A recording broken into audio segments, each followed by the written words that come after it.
Bienvenidos al Timón del Mundo. Tengo el placer de contar por primera vez con Marga Zambrana, periodista y corresponsal internacional que te encuentras en Turquía. ¿Qué tal estás?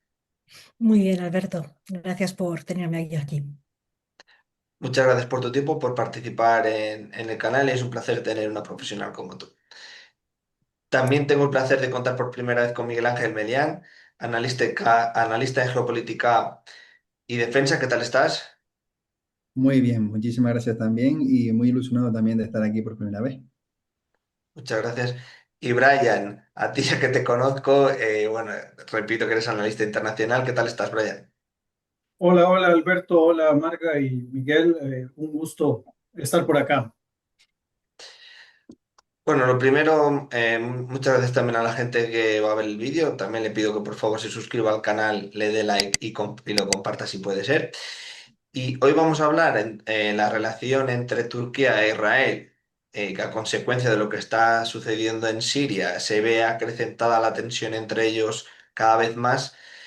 Y voy a empezar por ti, Miguel Ángel. ¿Cómo estás viendo la situación y desde cuándo un poco empieza esto a encenderse, entre comillas, cada vez más? Pues bien, como primera idea destacaría que estamos atendiendo a una rivalidad estructural con cada vez más intensidad. No lo declararía ni mucho menos como un escenario de guerra declarada, pero sí que estamos empezando a ver prácticamente desde hace más de una década incluso cómo esa rivalidad entre dos actores que buscan ser hegemónicos dentro de la estructura regional de Oriente Próximo y pues tener esa estructura de poder predominante frente al resto en ambos países se mueven en estructuras también de alianzas bastante diferentes, Turquía con un perfil mucho más integrado en Europa a través de la OTAN sobre todo y esa alianza consolidada con Estados Unidos y todos conocemos también esa estructura que está desarrollando desde hace prácticamente, desde su creación Israel, tanto en Oriente Próximo como en la estructura europea y también en otros continentes. Si tuviera que declarar algún punto de inicio de esta rivalidad, lo haría prácticamente desde el año 2009-2010.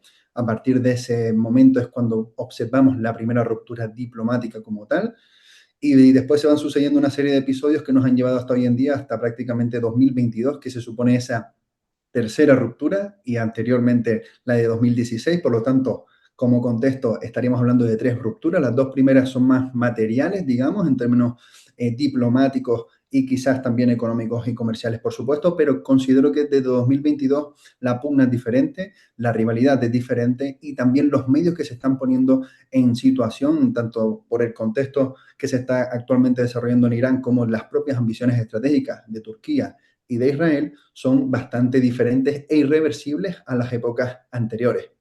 Así que esa sería mi primera idea. Estamos ante una intensidad mucho mayor de la que hemos visto previamente en décadas recientes entre Israel y Turquía, con contextos estratégicos bastante diferenciados, pero con diferentes nexos que después iremos abordando y desarrollando, y que se solapan en términos de ambición estratégica, de gran estrategia a nivel de estados, por supuesto, y también de medios, fines y modos.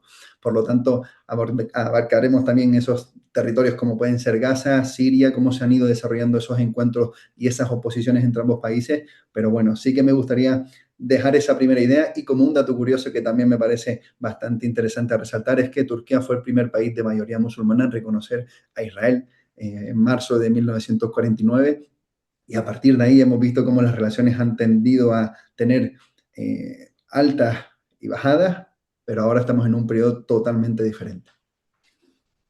Marga, ¿cómo se está viendo la situación desde ahí, desde Turquía, que te encuentras? Bueno, la introducción que ha hecho Miguel Ángel está muy bien. O sea, no es una, digamos, no es una crisis entre estos dos países que sea nueva, pero sí que es mucho más peligrosa.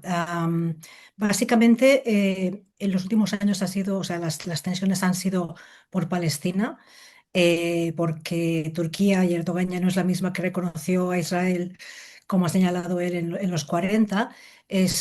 Como sabemos, Erdogan es un líder musulmán, islamista, suní, que ha estado defendiendo a los palestinos desde incluso antes del conflicto del 7 de octubre. Entonces, esta crisis es algo más distinta porque ya no es Palestina el único problema. O sea, el problema ahora, el cambio de eje es Siria. Turquía está considerando que la política israelí en Siria afecta directamente a su seguridad nacional y viceversa. Entonces, Israel no está intentando impedir que Turquía llegue a Siria. Turquía ya está allí desde hace 10 años e incluso antes con el apoyo que tenía a la oposición siria en el conflicto de la guerra civil contra Bashar al-Assad. Lo que está intentando Israel definir es hasta dónde puede llegar Ankara en la reconstrucción militar del nuevo Estado sirio. Erdogan no quiere una guerra con Israel, aunque han estado jugando mucho a esta retórica durante muchos años porque de algún modo les convenía a su público doméstico, pero tampoco puede aceptar que Netanyahu tenga derecho de veto sobre la política turca en Turquía. En cuanto a la opinión pública turca, el 97% de la población tiene una opinión hoy en día muy negativa de Israel, pero las encuestas muestran simultáneamente que la población prefiere mantenerse fuera de las guerras regionales. Turquía además atraviesa una crisis económica casi autoinfligida por culpa de Erdogan, por sus políticas económicas un poco excéntricas. Por lo tanto, lo único que le faltaba ya era tener una guerra, aparte de tener todavía más de 2 millones de refugiados sirios.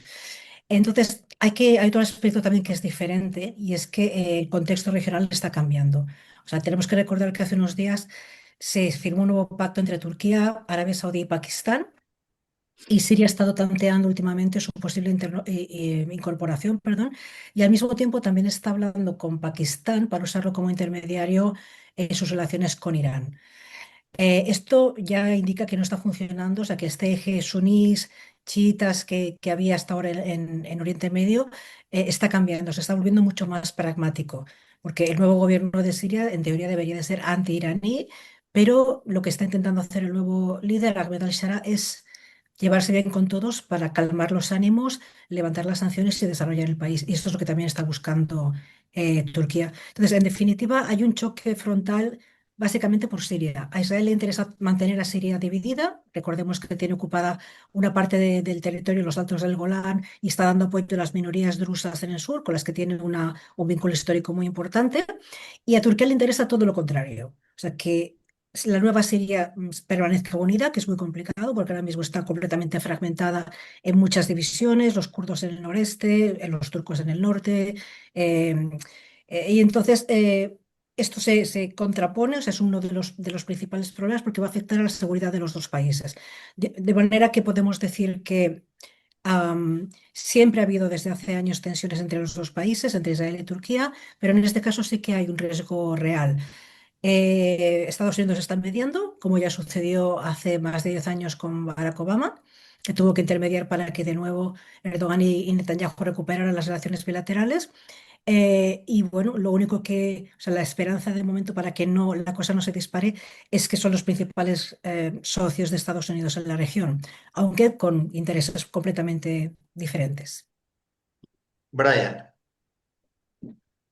Sí, bueno, yo creo que mi parte acá va a ser muy complementaria de lo que ya han dicho tanto Marga como Miguel. No, no voy a decir nada nuevo ni cuestiones tampoco más allá de lo que hemos conversado. De hecho, las tensiones no es algo tampoco reciente. Hay que también señalar de que históricamente Israel y Turquía nunca han tenido una relación lineal. O sea, ha habido muchos años en los cuales han coincidido en muchos factores, ¿verdad?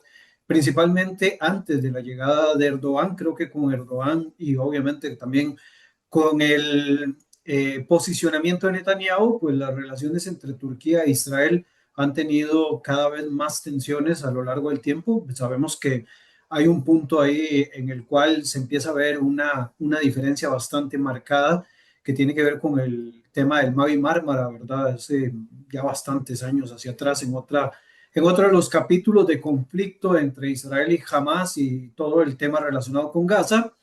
En este sentido, pues hay que señalar de que, como lo dije, ¿verdad? No, al no ser una relación lineal, durante muchos años ha habido una cooperación en diferentes ámbitos, tanto desde el punto de vista económico, coordinaciones también en cuestiones de crisis, incluso en algún momento cooperación militar, ¿verdad?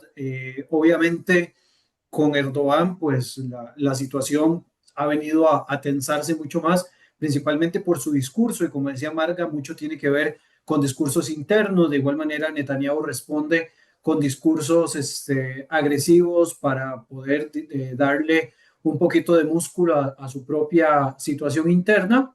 Ni Erdogan ni Netanyahu pues han inventado las tensiones, pero de alguna forma por medio de ellos se ha ido transformando progresivamente pues todas estas circunstancias. Creo que un punto acá que se ha convertido en un no negociable, o que se ha convertido en un punto de muchos roces, es la situación palestina, no solamente de Gaza, sino también de la situación en Cisjordania, ¿verdad?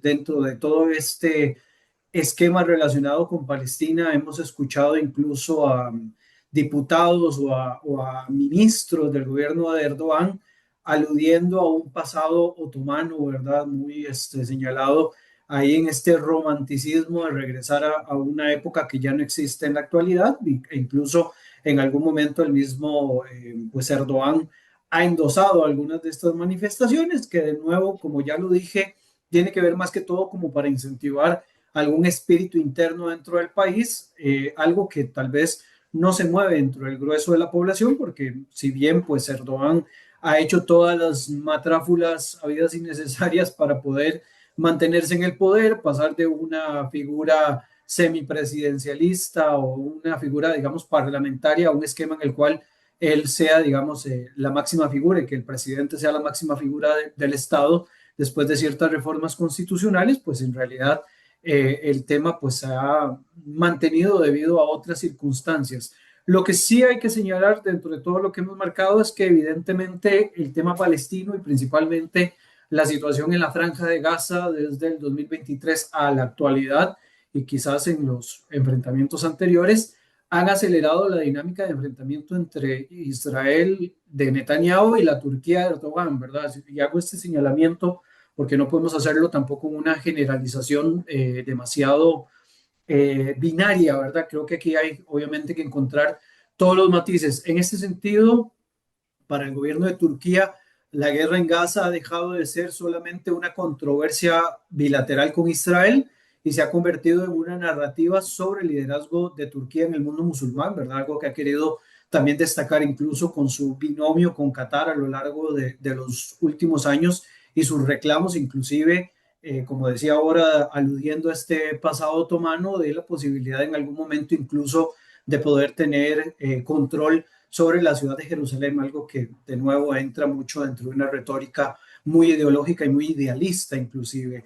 Erdogan ha utilizado un discurso contra Netanyahu, ¿verdad? Incluso ha sido intercambios bastante fuertes, ¿verdad? En algún momento, inclusive presidentes de Israel, no solo Herzog, sino incluso en algún momento Pérez, han tenido encontronazos con Erdogan en diferentes foros. Creo que fue en el foro de Davos en algún momento que hubo un roce con el expresidente ya fallecido Shimon Peres.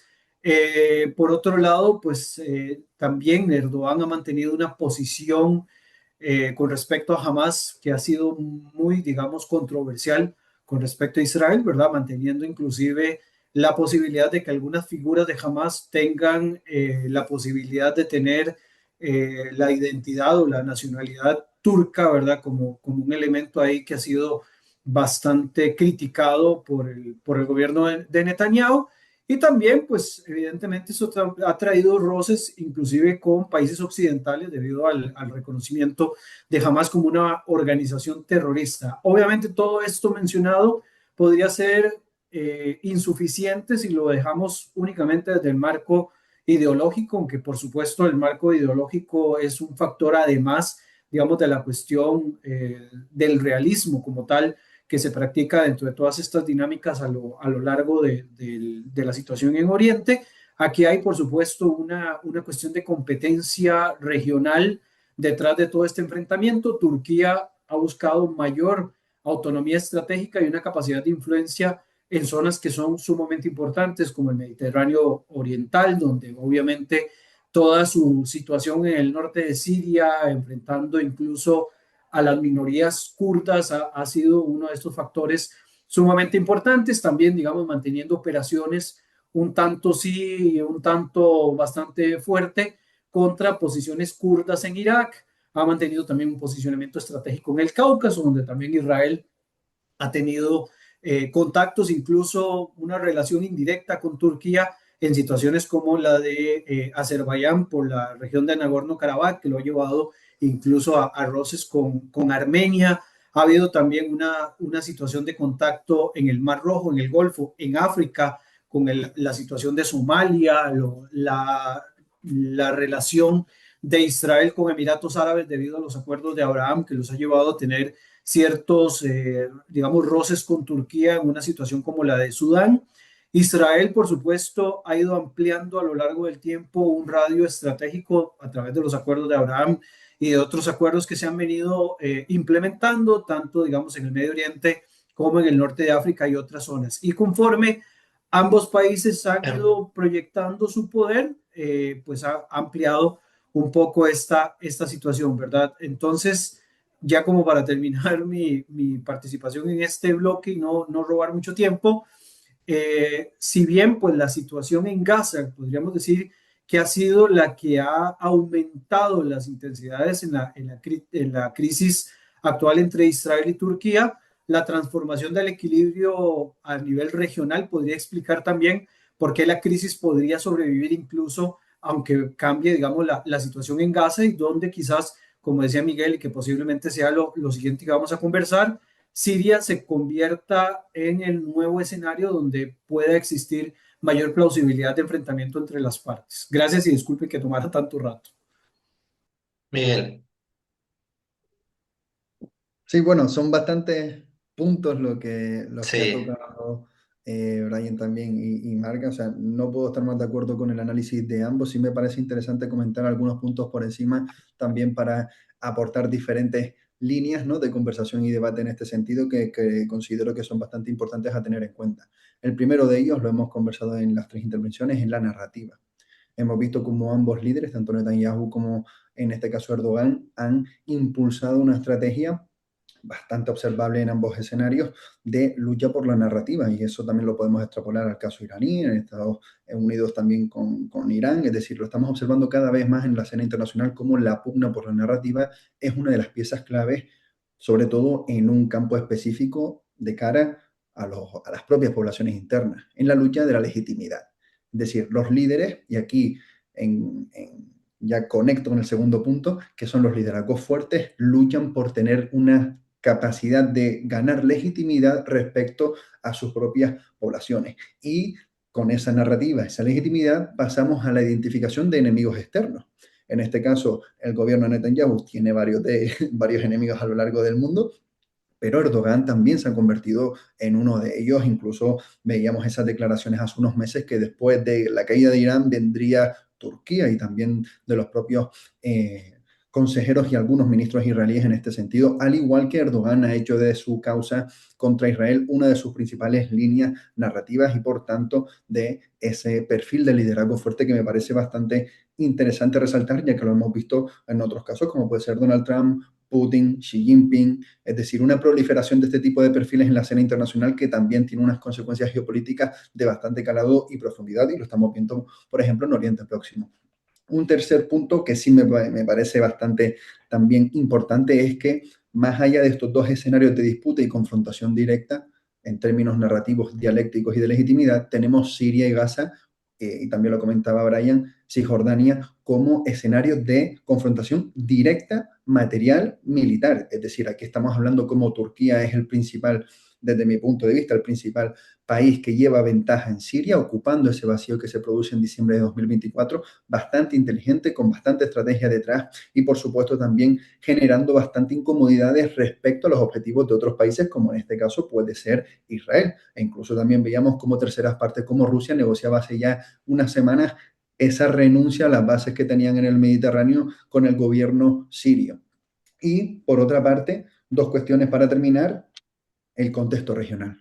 Ambos líderes tienen intereses contrapuestos totalmente respecto a una posible regionalización del conflicto.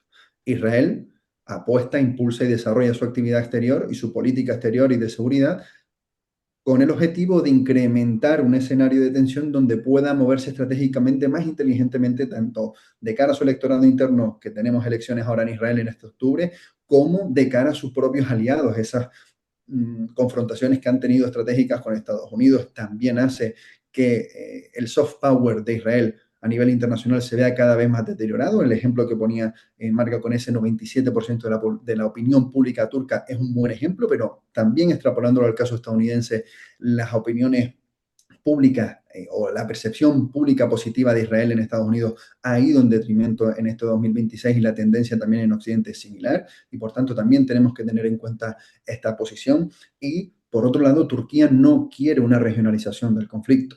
Turquía está siendo un principal valedor de su capacidad de interlocución, de su ambición estratégica dentro de la estructura de poder a nivel de Oriente Próximo y sobre todo teniendo en cuenta esa posición geopolítica que tiene más allá de sus propias características como país musulmán suní. Es decir, por una parte, como ese Estado propulsor y uno de los principales impulsores también de la OTAN como miembro fundador en 1952 y le permite ese acceso a Occidente siendo un país de mayoría musulmana y por otra parte en el ámbito más, digamos, más próximo, como es Oriente Próximo en este sentido, como un actor capaz de sentar en la mesa a diferentes países e intentar, mejor dicho, juntar todos sus intereses bajo un mismo paraguas. Y vemos cómo incluso dentro de este pacto de la Meca, Turquía prevalece sobre Arabia Saudí, que es uno de los principales países con más ambiciones estratégicas a nivel hegemónica dentro de Oriente Próximo,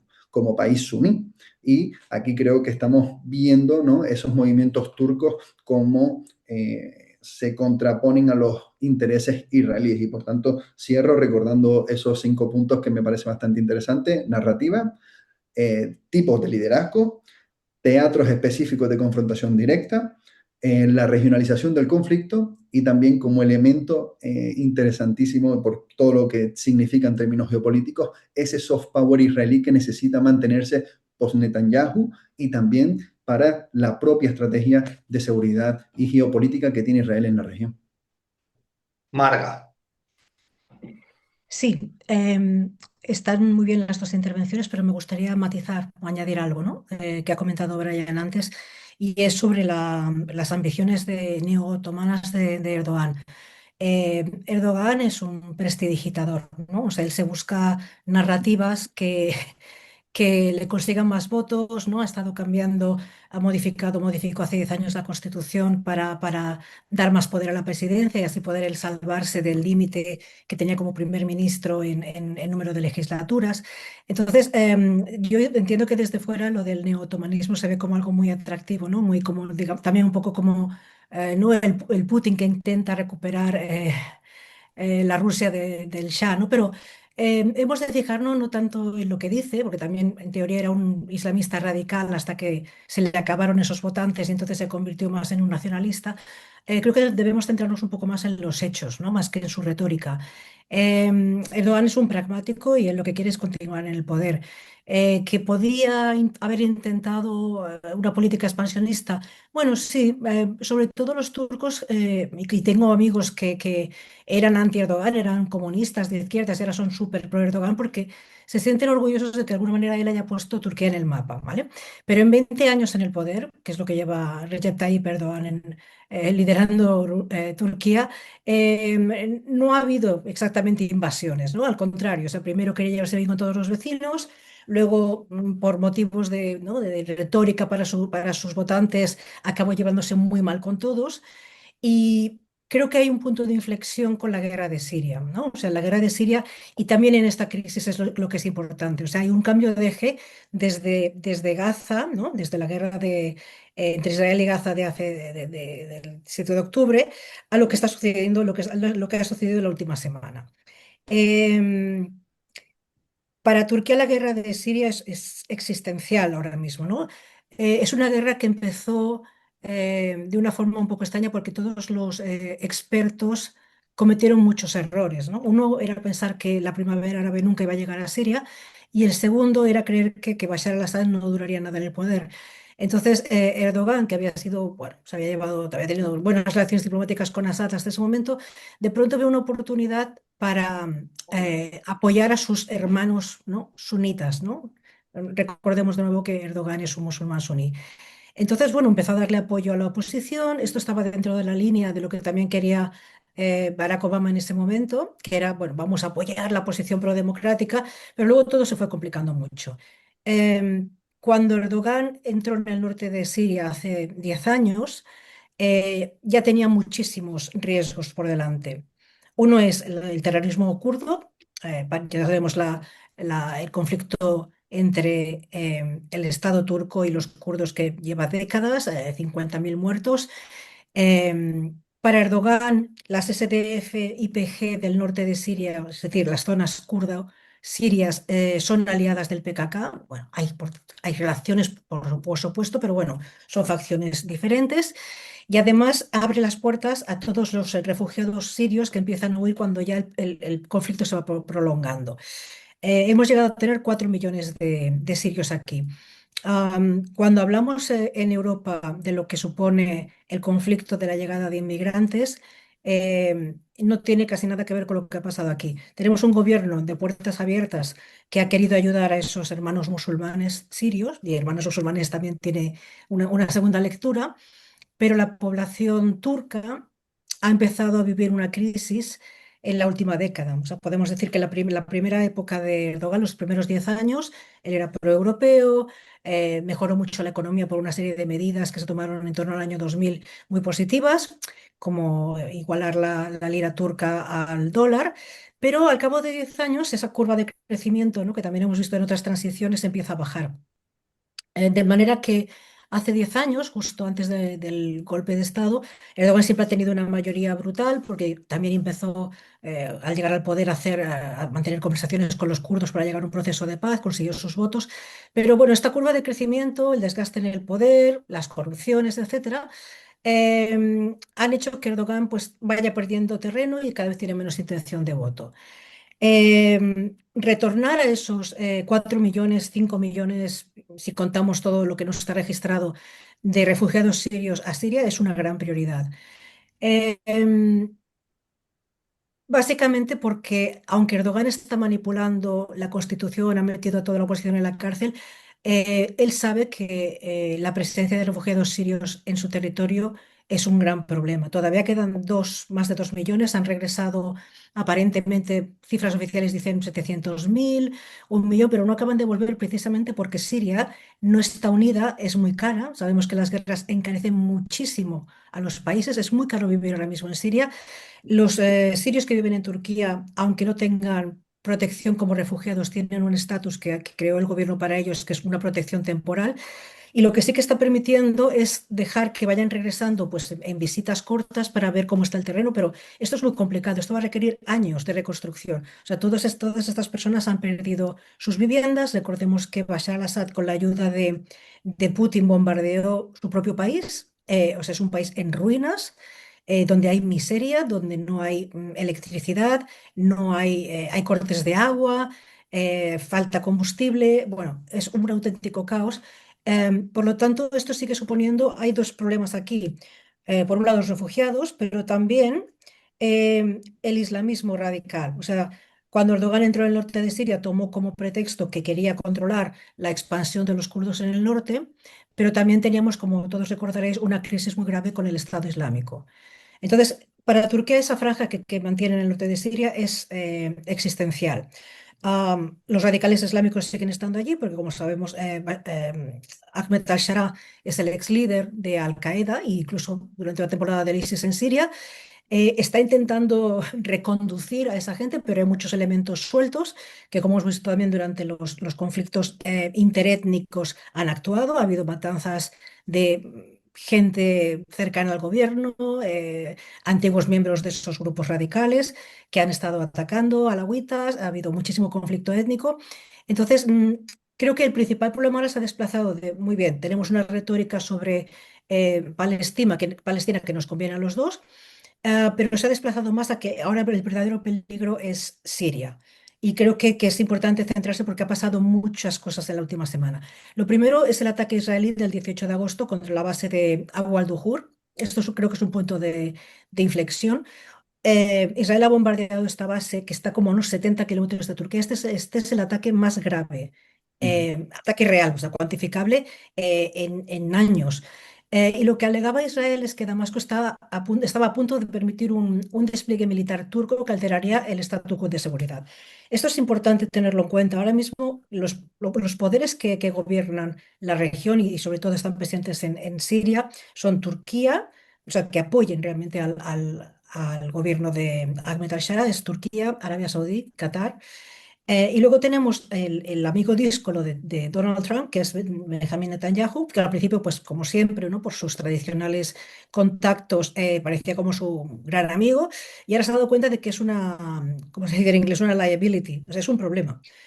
Entonces, Netanyahu está intentando reconducir esto.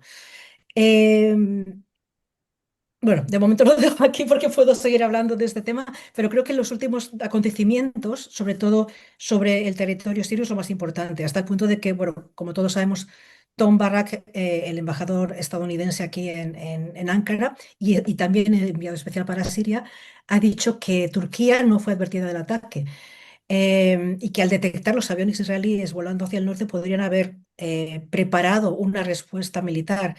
O sea, esto es realmente algo muy serio. O sea, no son ya retóricas para los propios votantes, sino que estamos entrando en un terreno muy peligroso.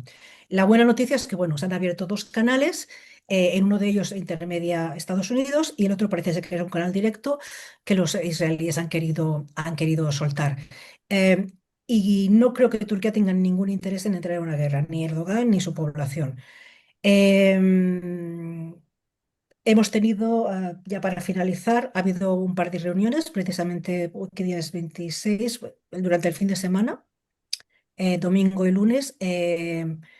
También Siria e Israel se han estado reuniendo bajo mediación estadounidense en Jordania. Y lo que está buscando Siria es intentar mantener el status quo con los dos. O sea, de nuevo, Ahmed al-Shara quiere ser quien lidere la transición, seguramente se quiera quedar en el poder. Ha hecho un poco de teatro, ¿no? Con una posible, un parlamento un poco, bueno, un poco artificial, ¿no? O sea, está dando como señales de que avanza hacia una democracia para levantar las sanciones que tenía la Unión Europea, Estados Unidos y otros países sobre el régimen de Bashar al-Assad, pero claramente tiene intenciones más bien autoritarias. Entonces, estamos ante una situación muy compleja, pero que al mismo tiempo es muy rica en información para explicar qué es lo que ha cambiado en los últimos años en Oriente Medio, desde la guerra de Siria hasta lo que ha sucedido con Irán. Creo que son dos aspectos muy importantes. Brian, Wow, la verdad que muy completo todo lo que Marga nos ha compartido. Creo que seguimos, digamos, manteniendo un factor que para nosotros es importante, ¿verdad? Al final de cuentas, Siria se convierte en ese escenario donde, digamos, llegan a tener cierto enfrentamiento, cierto choque Israel y Turquía, ¿verdad? No porque vaya a haber una guerra directa, sino por lo que significa, porque para ambos países, Siria, pues significa un elemento importante dentro de su estrategia de profundidad, ¿verdad? En este caso, hay que entender de que para los intereses de Turquía, pues evidentemente se requiere de una estabilización en una Siria unificada, algo que es un gran reto de aquí hasta que hayan elecciones, si es que llegan a haber, y si no es que, final de cuentas, al-Shara termina dominando todo el control del Estado y que no creo que vaya a tener tampoco problemas con ser reconocido de la forma en la que sea, porque evidentemente hay ciertos liderazgos dictatoriales que son aceptados siempre y cuando pues obedezcan a ciertas configuraciones internacionales, ¿verdad? Hay que entender que en este sentido, para Turquía, digamos, mantener control dentro de zonas en Siria, o por lo menos influencia, significa de alguna forma, pues, mantener también a raya ciertos elementos que para ellos son sumamente importantes, ¿verdad? Por ahí Marga mencionaba algunos de estos, pero obviamente hay que seguir manteniendo el dedo sobre el renglón de temas que son pues en simultáneo problemas para la propia Siria, ¿verdad? Para la propia Turquía, ¿verdad? Por un lado, la situación de las organizaciones kurdas, que ya fueron mencionados por ahí, ¿verdad? Que pueda de alguna manera desestabilizar internamente dentro de Turquía, o por lo menos pretender existir este tipo de vínculos que puedan, digamos, ser focos de inestabilidad. También de alguna forma que una desestabilización, digamos, prolongada de Siria puede perjudicar directamente a Erdogan, ¿verdad? Porque esto puede llevarlos a que eventualmente pues sigan generando más focos de tensión. Obviamente tener 3,5 millones, 4 millones de refugiados es suficiente como para que haya un deterioro dentro del esquema de estabilidad y de seguridad del país. Y lo que se puede, digamos, intentar es que esto no se convierta en un elemento de desgaste, ¿verdad? Porque no existe, digamos, una configuración perfecta que pueda llevar a que se pueda mantener un mismo ritmo, un tema, digamos, de deterioro económico, una cuestión también que pueda poner en riesgo la seguridad del Estado, ¿verdad? Tener una presencia prolongada de una minoría, digamos, extranjera que eventualmente pueda ir, digamos, asentándose con mucha fuerza dentro de una zona y que pueda, digamos, de alguna manera convertirse en parte del paisaje, puede también en un futuro no muy lejano convertirse en un punto también de ruptura. Digamos, un ejemplo clarísimo de esto y que ha llevado incluso a cierto sectarismo o ampliar, digamos, una situación política grave fue lo que ha pasado con la absorción de refugiados, digamos, palestinos en la zona del Líbano, ¿verdad? Que vino a agravar la crisis que llevó, digamos, a la guerra civil de los 70s y 80s. Esto, digamos, puede ser un ejemplo también importante, obviamente guardando las diferencias, pero es sumamente, digamos, significativo en este sentido.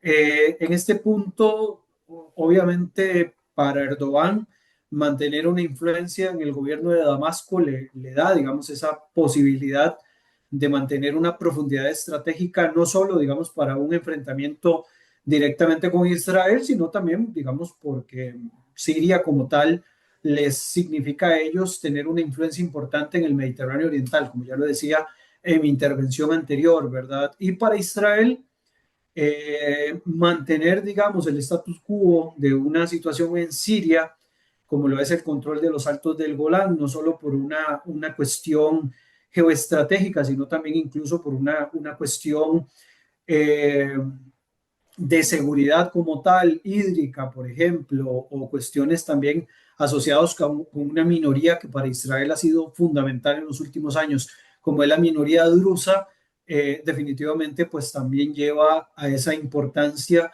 que tiene para ambos países una estabilidad en Siria, ¿verdad? Cualquier dejo de radicalización es negativo tanto para Israel como para Turquía y por eso también cualquier mecanismo, como menciona Marga, donde se puedan abrir canales de negociación en los cuales se pueda desescalar el conflicto, va a ser, digamos, esencial y fundamental, no solo para los actores directos, sino incluso para actores que tienen, digamos, alianza con ambos países, en este caso Estados Unidos, y por eso para ellos ha sido tan importante pues abrir estos canales para lograr, digamos, mantener una coordinación y una cordialidad entre Ankara, Damasco y, digamos, y el gobierno de Israel, el gobierno de Jerusalén en estos momentos. Entonces, en este sentido, para mí, creo que esto es como lo más crucial y definitivamente lo que ambos buscan es mantener, digamos, una situación en la cual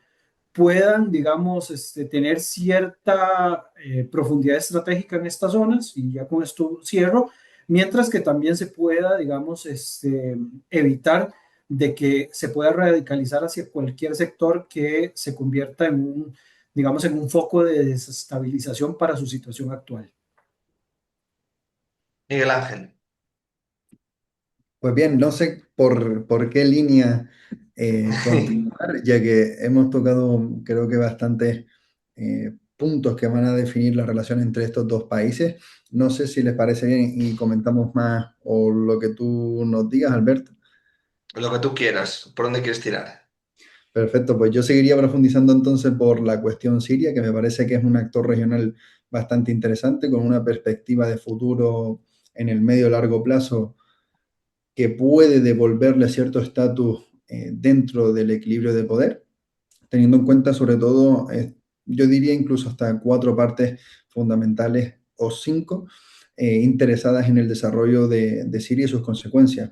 Por supuesto, Israel y Turquía, también nombraría Arabia Saudí, Estados Unidos y Rusia.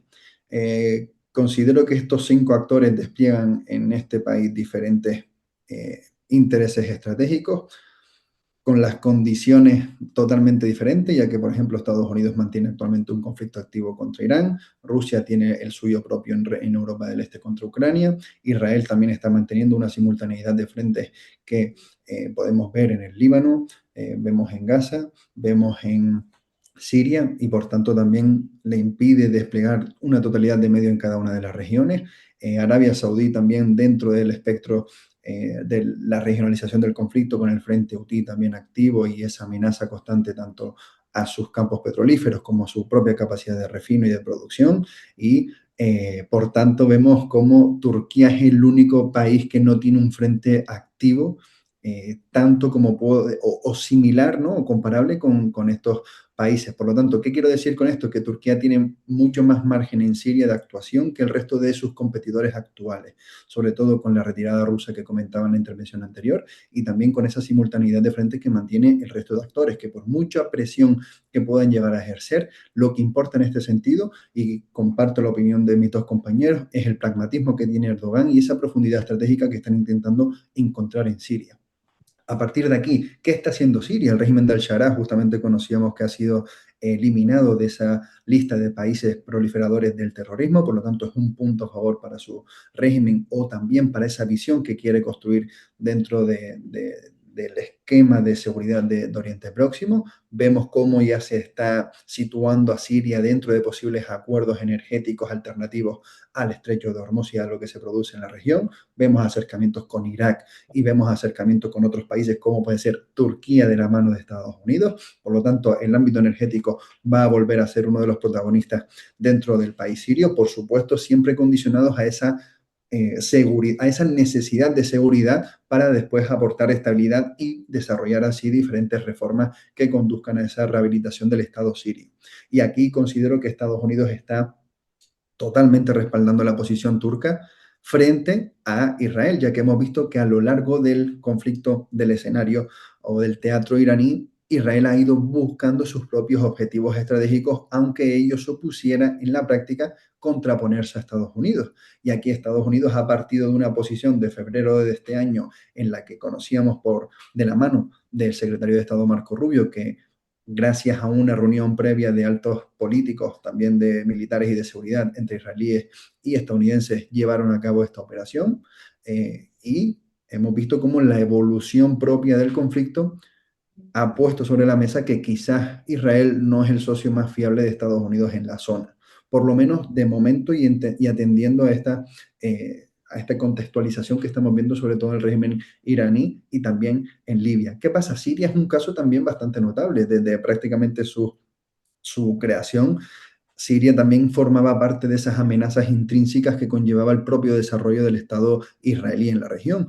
Vemos esa participación siria en las guerras árabe-israelíes, y vemos cómo posteriormente con la dictadura de los Assad también han tenido episodios bastante fuertes de confrontación. Y respecto a Turquía y este equilibrio entre Siria, Israel y Turquía, como hemos venido apuntando a lo largo del programa, esa rivalidad estructural cada vez más intensificada lo que nos lleva es a un peligro mayor, como también indicaba Marga. No porque se pueda llevar o nos conduzca a una guerra militar directa y una confrontación como tal en esos términos, como podemos ver en otros escenarios, sino porque los errores de cálculo pueden aumentar.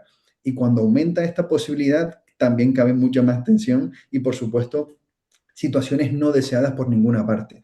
Por eso estamos viendo cómo cada vez esa ambigüedad, tanto en la atribución como en la intención, es cada vez más controlada. Vemos acciones dentro de la guerra híbrida y también geoeconómica, sobre todo por parte de Turquía, con ese embargo comercial que se ha mantenido incluso después del alto al fuego en Gaza. También, sobre todo, esa institucionalización o esa falta de institucionalización de cara a la política internacional de ambos países de relaciones diplomáticas, lo que desde mi punto de vista también forma parte de esa guerra narrativa, ya que considero que los canales diplomáticos entre ambas partes no se van a suspender y nunca han estado suspendidos de facto, sino que más bien han ido atendiendo a esos momentos geopolíticos y también de oportunidad política en términos internos. Y también me parece muy interesante la deriva interna que están teniendo los dos países.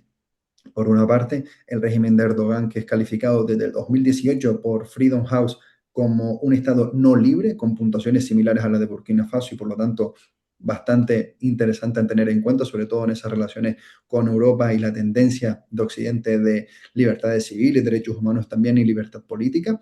Y por su parte, Israel se encuentra en una encrucijada en el sentido de que quiere ser como Estado. Estamos actualmente en un punto en el que Netanyahu siendo uno de los líderes, si no el que más, si no me equivoco, con más preponderancia en la política israelí, está redefiniendo o busca redefinir el estatus que tiene Israel como Estado y por tanto afectar a su gran estrategia en la región. Y me parece bastante interesante esa recuperación histórica y romántica, como apuntaba Brian en su primera intervención, si no recuerdo mal, de las narrativas históricas y del papel que tienen que jugar obligatoriamente estos dos países en la región, con todo el contexto y el trasfondo religioso, por supuesto, que existe entre ambas partes.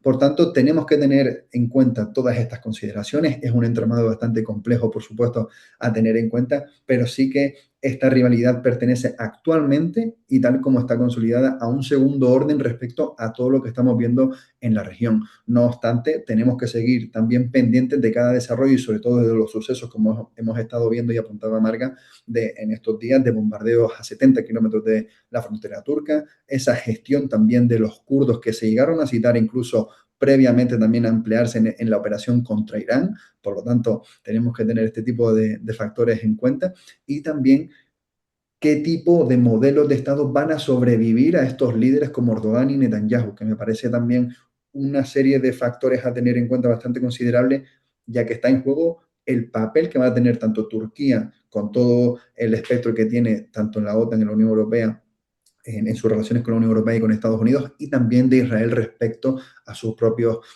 objetivos estratégicos en la región. Y tendría, por tanto, para finalizar, este tipo de imagen o de fotografía a la hora de analizar todo lo que estamos viendo. Marga, Sí, a raíz de lo que han comentado Brian y Miguel Ángel, Al-Sharaa, vale, estaban comentando, perdón, es que te he ido tomando notas, que ha sido aceptado. Bueno, Ahmed al-Sharaa, antiguamente conocido como Abu Mohammed al-Jolani, líder de Al-Qaeda, le cae mal a todo el mundo menos a los poderes suníes. A Trump no lo tragaba. Eh, Esto Erdogan es su padrino, o sea, que es quien le ha ayudado a salir, se ha reconvertido de pronto, ¿no? Se le conoce como un yihadista con traje ahora mismo. Entonces, básicamente, tenemos dos problemas aquí, ¿no? Que vienen un poco a cuento de lo que habéis comentado los dos. Uno es, al-Sharaa no nos cae bien, pero estamos todos hartos de la guerra de Siria. Era una guerra insignificante porque no es uno de los principales productores de petróleo. En fin, sí, puede ser o no ser, hay muchas teorías, pero yo que he cubierto la guerra de Siria fue algo muy espontáneo que no se vio venir y que solamente si conocías muy bien cómo funcionaba la maquinaria del terror de Bashar al-Assad, entendías el descontento que había en la población, ¿no? Entonces, aquí todo el mundo está siendo pragmático, tanto con el pasado yihadista de al-Sharaa como con la falta de derechos humanos en Turquía, ¿no? Por dos motivos. Trump llegó al poder diciendo que él se quería ir de Oriente Medio, que por qué demonios tienen que estar ellos ahí gastando tanto dinero. Entonces se apoyó en su amigo Bibi, ¿no? Y Bibi le ha salido bastante díscolo, porque ¿qué es lo que lleva haciendo Netanyahu en los últimos años? Está aprovechando ese apoyo, que también lo ha tenido con Joe Biden, para eliminar todos los enemigos que tenía en la región. O sea, hasta hace unos años el eje iraní, ruso, ¿no? Hezbollah, de todos los proxies iraníes, el eje chiita tenía un gran poder, muy expansionista en la región y todo esto lo hemos ido viendo. O sea, digamos que Siria es una guerra fallida y crónica, pero es un laboratorio excelente para ver todas las complejidades de la región. Em, los atentados de Hamas de octubre abrieron la vía para Netanyahu para eliminar a todos esos enemigos, romper el eje chiita, que son los enemigos tradicionales de Israel, pero también los sunitas. Lo que pasa es que la prioridad era de momento los terroristas, ¿no? Quienes han apoyado Hamas, etcétera. Claro, aquí es curioso, es muy difícil, ¿no? Y esto habla mucho de la complejidad de Oriente Medio, ¿no? Hay amigos que son amigos, pero sus enemigos son también amigos y enemigos, ¿no? O sea, tenemos por un lado este eje chiita, pero por el otro lado tenemos que precisamente Irán es quien estaba financiando ni apoyando Hamas, ¿no? Para los atentados. Entonces, esto crea mucha complejidad porque no hay unas líneas claras de buenos y malos. Aquí todos son víctimas y agresores. Netanyahu, desde los atentados, empieza a eliminar a todos sus enemigos y tenemos a este señor radical, ¿no? Yihadista escondido que daba entrevistas con un pasamontañas para que no lo reconocieran, que dice, esta es la mía. Israel está cargando a todos los proxies iraníes y como yo más o menos conozco a mi país, todos esos años, o sea, desde que empezó a intervenir Rusia, porque Bashar al-Assad estaba ya perdiendo territorio, los islamistas, la oposición más radical, se congregaron en el norte de Siria, que es la frontera, la provincia de Idlib, que es frontera con Turquía. Entonces, Ahmed al-Shara, que ha resultado ser mucho más listo de lo que pensábamos, estaba ya agazapado y de pronto ve que tiene la oportunidad de ir tomando territorio, ¿no? ¿Por qué? Porque los proxies de Irán están cayendo, ¿no? En la guerra infinita que Netanyahu ha desatado en la región y que continúa. O sea, Netanyahu está desatado. No soy experta en Israel, pero yo lo que entiendo es que le está intentando ganar tiempo para permanecer en el poder, para acabar. Es decir, para ellos, como es una cuestión existencial, cuantos más enemigos vayan eliminando, más tiempo le garantizarán en el poder. Entonces, tenemos este otro pequeño yihadista en la provincia norteña de Idlib que de pronto dice, esta es la mía. Habla con sus apoyos, incluso, o sea, con turcos, de Estados Unidos, y dice, mira, voy a tomar Alepo, que queda cerca. ¿Mm? Entonces el hombre dice, bueno, pues sí, ¿no? O sea, adelante. Va hasta Alepo y se da cuenta de que cuando llega allí las fuerzas de Bashar al-Assad ya no están. Y dice, bueno, pues vamos a seguir, ¿no? Quiero decir, esto ha cambiado por completo todo el eje en Oriente Medio y ellos siguen y siguen hasta que llegan hasta Damasco. A mí, bueno, es otra cosa que no vimos venir. O sea, una de mis principales fuentes es una persona muy bien informada en Siria y le dije, ¿pero qué está pasando en diciembre? Y me dice, no, que ya, o sea, Bashar al-Assad está fuera. Y digo, ¿pero qué me estás diciendo? O sea, de verdad, fue una sorpresa. No nos esperábamos que realmente el régimen de Bashar al-Assad fuera esa cáscara podrida que resultó ser. Entonces, tenemos de pronto un problema medio resuelto. Es decir, bueno, el país está destrozado. Siria como si no existe. Tienes muchos intereses repartidos, divididos. En teoría, Estados Unidos estaba apoyando a los kurdos de Rojava del noreste en su lucha contra el ISIS. Tienes también, que por cierto, efectivamente tienen también contacto con Irán. Turcos están apoyando a esa oposición, ¿no? Que al principio era democrática, pero luego se ha ido radicalizando.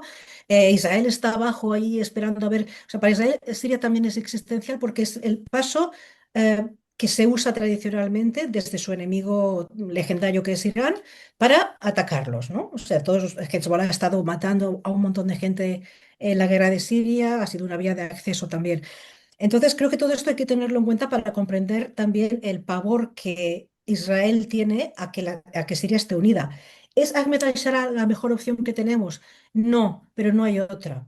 ¿Mm? O sea, el que ha estado intentando, como digo, está siendo mucho más inteligente y más diplomático de lo que esperamos. Primero, salir de la lista de terroristas internacionales. Le ha costado lo suyo, porque a Trump no le caía bien, me consta. O sea, no le cae bien un yihadista, etcétera. Pero Turquía le va convenciendo, Arabia Saudí también, que es muy amigo de, ¿no? Mohammed bin Salman es muy amigo de Trump, lo va convenciendo y dice, mira, es que estamos todos ya cansados en la región, ¿no? Tenemos esta crisis de refugiados, o sea, la guerra de Siria, para ser algo tan, con tan poca solución, ha creado muchos problemas en el mundo. Entonces dice, mira, no nos cae bien, pero no te cae bien, pero vamos a intentar mantenerlo porque es lo que necesitamos. Queremos que acabe esta guerra, queremos que vuelvan los refugiados. Europa, por otra parte, dice, sí, yo también quiero. Entonces, el primer año, Ahmed al-Shara ha estado viajando por todas las capitales, reuniéndose con todo el mundo, para primero intentar que lo saquen de la lista de terroristas, porque eso es la condición sine qua non para que también que se eliminaran las sanciones. Aún así, Siria sigue estando muy dividida. Es decir, no tenemos esta seguridad. Entonces, ¿qué tenemos? Israel está por un lado intentando que Siria siga dividida. Le molesta mucho que Turquía tenga tanto poder en territorio israelí y tenemos que analizar qué es lo que ha pasado estos días. Tenemos que analizar qué inversiones y qué tipo de ayuda está dando Erdogan a Ahmed al-Shara, que es mucha, porque o sea, Ahmed al-Shara ha sobrevivido gracias a Turquía. Entonces, tenemos un evento que creo que deberíamos de analizar, que es este ataque en la base del norte, en la que según Israel ha habido una delegación turca que la ha visitado, por lo tanto él teme que vayan a estar tomando esta base los turcos, cuando en realidad los turcos dicen que no, que ellos solamente estaban participando en la reconstrucción, pero que no van a proveer armas. Entonces, esto es uno de los primeros detalles que deberíamos aclarar, es decir, qué está pasando realmente en esta base. Eh, Ankara dice que no tenían, que no era una delegación de defensa, pero digamos, muchas contradicciones, ¿no? Hay una nota de AP de unos compañeros que conozco muy bien que mediante una fuente siria han dicho que sí, que realmente había una delegación turca, pero no han especificado si era de defensa o no. O Ujú. sea, según los turcos no han confirmado esa delegación, pero sí que dicen que están ayudando a reconstruir bases. Bueno, los turcos están ayudando a construir toda Siria, facilitan conexión telefónica, facilitan apoyo logístico, han dado de comer a un montón de refugiados sirios, refugiados internos en el norte de Siria todo el tiempo que estaban siendo atacados y tienen muchos intereses económicos. Hay muchas empresas que están participando en la reconstrucción. Esto de la reconstrucción también es muy interesante porque también hay chinos, por ejemplo, vendiendo coches eléctricos, ¿no? China eran los aliados de Bashar al-Assad. O sea, ¿qué está pasando aquí? Lo que está pasando es un gran pragmatismo. O sea, Ahmed al-Shara, que también sus enemigos lo conocen, lo están llamando Abu Mohammed, no, ¿cómo dicen? Abu Rolex al-Jolani, ¿no? Porque dice que también le gusta mucho el dinero y el poder. Está negociando con todo el mundo y eso está poniendo muy nervioso a Netanyahu. O sea, Netanyahu sabe que ahora Trump se lleva muy bien con al-Shara, pero no se fía de tener un yihadista a las puertas de casa. Entonces, creo que tenemos que analizar un poco, y como digo, yo no soy experta en Israel, pero quizás Brian y Miguel Ángel nos puedan dar más información. ¿Qué está haciendo Netanyahu? O sea, o sea, realmente quiere seguir con la guerra hasta el punto de crear un conflicto regional, o sea, un conflicto real armado con Turquía que sería espantoso para todos, o sea, para todos nosotros, o está exagerando demasiado la retórica interna, porque es cierto que los dos líderes, tanto Erdogan como Netanyahu, juegan mucho con esta retórica, ¿no? De yo soy otomano, yo apoyo a los palestinos, tú tal, pero a la hora de la verdad, como bien han indicado mis compañeros, han ido negociando, ¿no? Hay un pragmatismo por detrás, pero ahora ya no lo hay. Entonces, yo lo que sí puedo decir es que Turquía no quiere esa guerra, que está intentando desescalar, no desescalar porque no estamos en un conflicto, pero digamos volver por lo menos a abrir vías de comunicación. Pero la pregunta que nos tenemos que hacer aquí es qué quiere Netanyahu y hasta dónde quiere llegar. Hay también síntomas de que los turcos estaban, o sea, no cabreados, pero ellos, si en algo quieren ser otomanos, es en aparentar que Erdogan es el gran mediador, ¿no? Y aparte tiene dos buenos profesionales, ¿no? El ministro de Exteriores, que es el antiguo jefe de inteligencia, ¿no? Y el de Defensa, que han estado continuamente en contacto con Ahmed al-Shara y, bueno. Entonces, lo que Erdogan quería para su parroquia local era aparecer como el gran mediador. Ha intentado mediar en el estrecho de Hormuz, ha intentado mediar, pero ha sido bastante ignorado por Trump, a pesar de que se llevan muy bien. Entonces, puede que esto haya envalentonado a Netanyahu, ¿no? Y me gustaría, tal vez, no sé cuánto tiempo nos queda, pero No, me tengo que gustaría... terminar ya hoy porque tengo ¡Ay! otros invitados a la vez, ahora mismo Vaya, esperándome. Si podéis en otro rato seguimos con el debate si queréis participar otro día, ¿vale? por mí sí, no hay problema. Vale, pues oye, os doy las gracias. Tengo que cortar, Brian, otro día te dejo hablar, porfa. Bueno, lo Os doy, siento, os, compañero. os doy las gracias a los tres y nos vemos otro día, ¿vale? Y un fuerte Vale, abrazo. Nos muchas gracias. vemos.